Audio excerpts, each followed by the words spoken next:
All right. Whirlpool Cabrio, stop working. Try to hit start. Sensing. That's all you're getting, no matter what, right? So we got to put this thing in diagnostic mode so we can figure out what's going on. So clear it.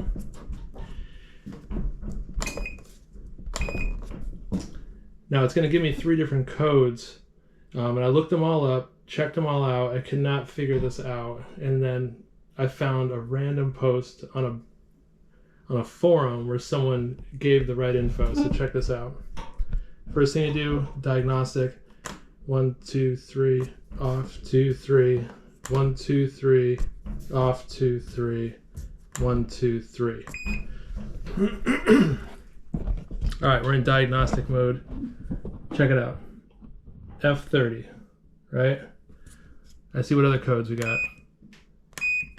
F1. F28. So we got F30, F1, and F28, right? I'm like, great. F30, restricted airflow. This is the manual that's underneath your head unit right here, which you should be able to take off and just find. It's in there. When you open it up, so F30 restricted airflow, took the vent off in the back, vacuumed it, cleaned it, made sure it was all good to go. That was still there. F28 moisture strip is open. So there's a test you could do with the moisture strip where you hold a wet rag between the 2 pieces and it beeps. Well, it beeped, so that was out. F1, primary control failure. Now that's the circuit board that's in the back here, not this one, but this one right here, a little one. If you don't want to replace that, it's $100. Usually there's an easy fix underneath it. You could see like something burned out, a relay, and you can resolder it. But I took it out, it was fine. So I'm like, what do I do? Some random post, someone said that it's the thermal fuse, this one right here, and that when it's out, it'll give you random codes. So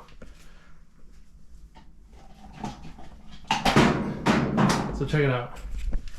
Right, unplugged it. Here's the old thermal fuse. Let's take it out. I got a new one right here, right?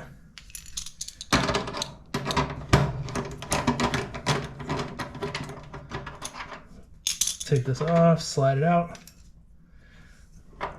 New one in.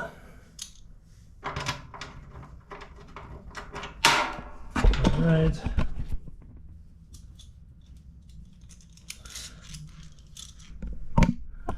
One-handed.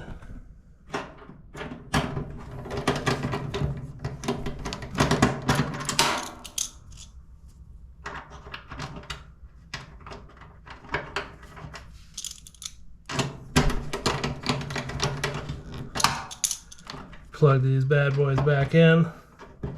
All right, new thermal fuse, right? Plug her back in. Power up. Say a prayer. Boom, son, we're in it. There it is. That's how you fix it. So before you start running out and buying new circuit boards and stuff, always check. That cost me $8 at the local store. You could probably get them on Amazon for $4 or $5. Do that first. If the codes aren't going away, try that first. Boom. I hope that helped.